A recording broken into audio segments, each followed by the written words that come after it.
ব্যবসায়ী জনাব মোহাম্মদ নাসির উদ্দিন। আসসালামু আলাইকুম। আপনারা ইসলামী ব্যাংক থেকে আমাদের যে ফ্যাসিবাদের চক্র, আমরা বাংলাদেশ ইসলামী ব্যাংকের একজন গ্রাহক। আমরা চাই আমাদের ইসলামী ব্যাংক পূর্বের অবস্থায় ফিরে যাক, যে অবস্থায় আগে ছিল। শেখ হাসিনার আমাদের ফ্যাসিবাদের সময় যে এসালন গ্রুপ আমাদের ইসলামী ব্যাংক দখল করে কোটি কোটি টাকা বিদেশ পাচার করেছে, সেই দেশ আমরা সেই ইসলাম ব্যাংকে এখন আমরা চাই না। আমরা চাই ইসলামী ব্যাংক তার নিজস্ব গতিতে ইসলামী শরিয়া ভিত্তিক পরিচালিত হোক, কোনো অপশক্তি যেন ইসলামী ব্যাংকের উপর হামলা করতে না পারে। সেই জন্য আমরা বরিশালবাসী সদা জাগ্রত থাকবো। আমরা হচ্ছে এখানে ইসলামী ব্যাংকের গ্রাহক। আমরা কেন আজকে রাজপথে এখানে দাঁড়িয়েছি? আমরা দেখতে পাচ্ছি ইসলামী ব্যাংক প্রতিষ্ঠা লগ্ন থেকে আজ পর্যন্ত যখন বাংলাদেশে দক্ষিণ এশিয়ার মধ্যে সর্ববৃহত্তম ব্যাংক হিসেবে প্রতিষ্ঠিত হয়েছে, আর তখনই ইসলাম ব্যক্তিশীল বাংলাদেশের স্বার্থ নেই কিছু মহল এবং ফ্যাসিস্টের দোসররা এই ইসলামী ব্যাংকের উপরে তাদের কালো থাবা পড়েছে। আমরা সেই কালো থাবা থেকে বাঁচানোর জন্য আমরা জুলাই আন্দোলনের মাধ্যমে আমরা একটি পর্যায়ে নিয়ে এসেছি।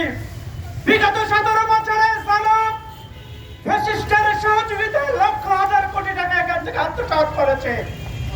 আমরা বলে দিতে চাই, এই জুলাই আন্দোলনের মাধ্যমে যারা এই ব্যাংকে হস্তক্ষেপ করেছে, লক্ষ ধাবা দিয়ে যারা লক্ষ লক্ষ কোটি টাকা আত্মসাৎ করেছে, তাদেরকে আমরা বিতাড়িত করতে পেরেছি।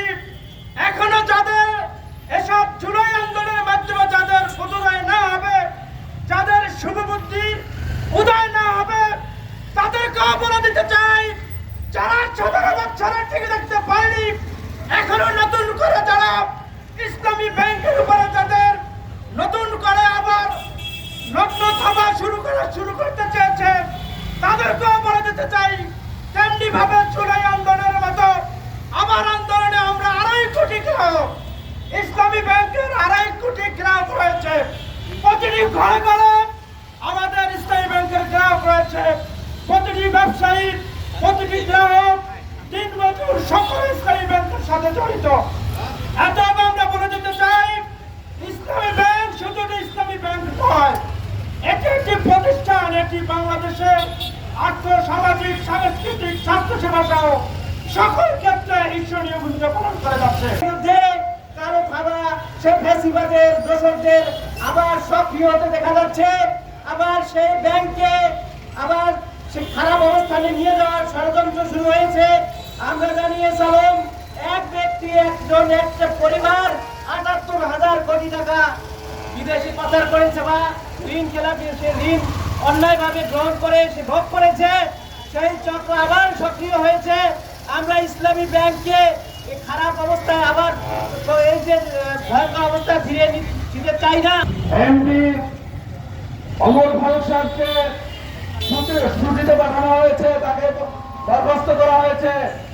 যিনি ইসলামী ব্যাংকের এই অবস্থায় নিয়ে আসছিল, সেই অমর ফারুককে প্রত্যাবর্তন চাই।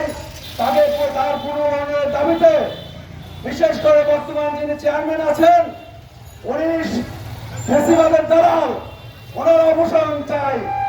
এই চেয়ারম্যান থাকলে ইসলামী ব্যাংক বাঁচবে না। অতএব বর্তমান যিনি চেয়ারম্যান আছেন,